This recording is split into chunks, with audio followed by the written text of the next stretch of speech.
This one kind of hurts. I liked Google Inbox. Many people did, and most reviews were positive to prove it. And there was also a general outcry when it shut down. It almost got me to enjoy email altogether. And then, of course, Google turned it off.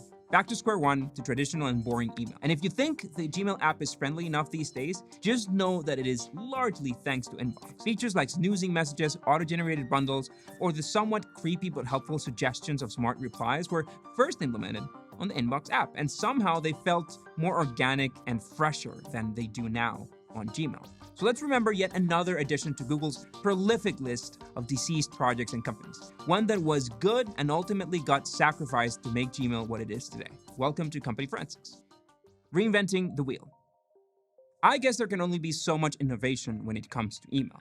At the end of the day, it is what it is. Still simple, receiving and sending messages can become an actual burden in our frantic digital lives. Achieving the so-called inbox zero sounds like reaching nirvana or being enlightened. And some people deal better than others with their inboxes and their emails, and that's all right. Just please don't have hundreds of email notifications there, unread, untouched. That red badge on Gmail's icon or on the mail icon with the 4-digit number, unseen emails is just pain to me. But honestly, you do you.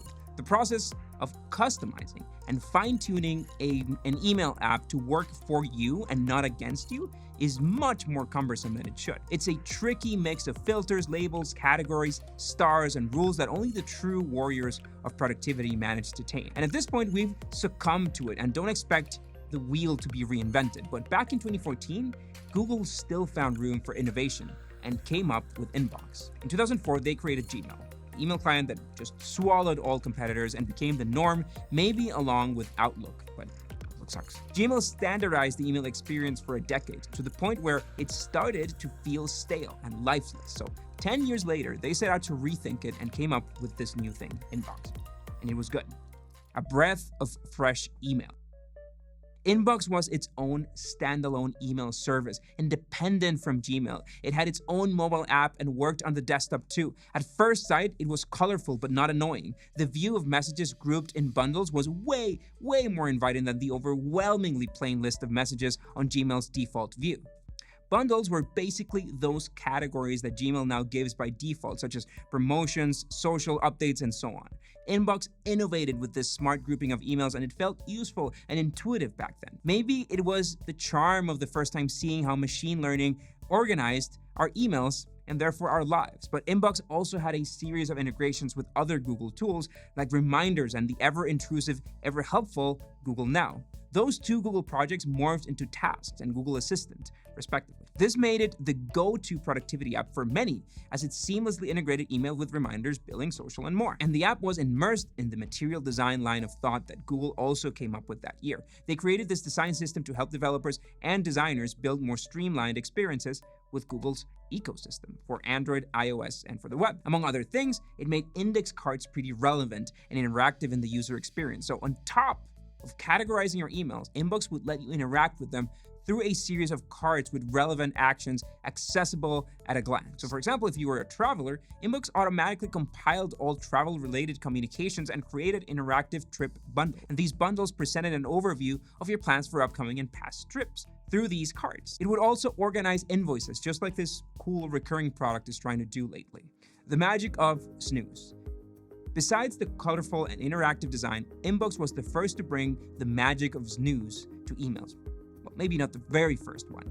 Interestingly enough, before Inbox came out, another email app picked up steam and launched in 2013, and that was Mailbox, and it seems to have been the first one to implement snooze for emails. Apparently, a teaser video of the app generated much interest and hundreds of thousands of pre-registration requests from people interested in trying it out. That's an incredibly lean approach to launching a product, by the way. Just put out a video, see how people react to it, and realize if it's worth developing. That's what we did, Slidebean at the early stage, and what Doxon did to prove that people would use this product before having to build Dropbox for any single platform. Hey guys, interrupting the video to tell you about our sponsor for today's video, which is ChartMogul. So the guys from ChartMogul are very close to us. We're good friends with their team, but more than that, we've been using their product for over 5 years to track our SaaS expenses. So I see a lot of companies that just build custom dashboards on spreadsheets just to track churn and new MRR and so on, or they use the Stripe tools, which are pretty simple. But ChartMogul has built this really comprehensive tool that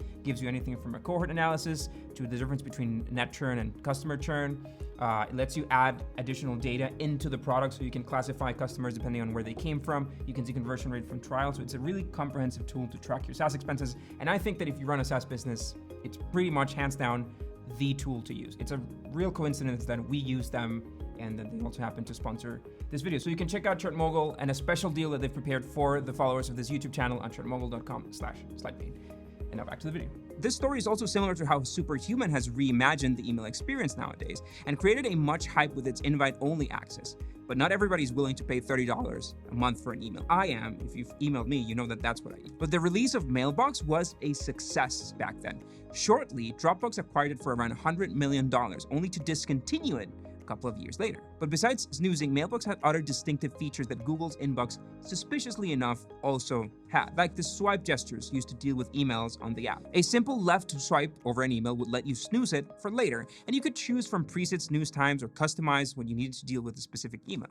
You know, maybe you didn't want to archive this email yet, you didn't want to mark it as read, or unread for that matter, but you just couldn't answer this email at that specific time. And this simple action and the bundling of messages made all the difference when alleviating the email experience. An inbox reviewer for Fast Company said it perfectly back in 2017.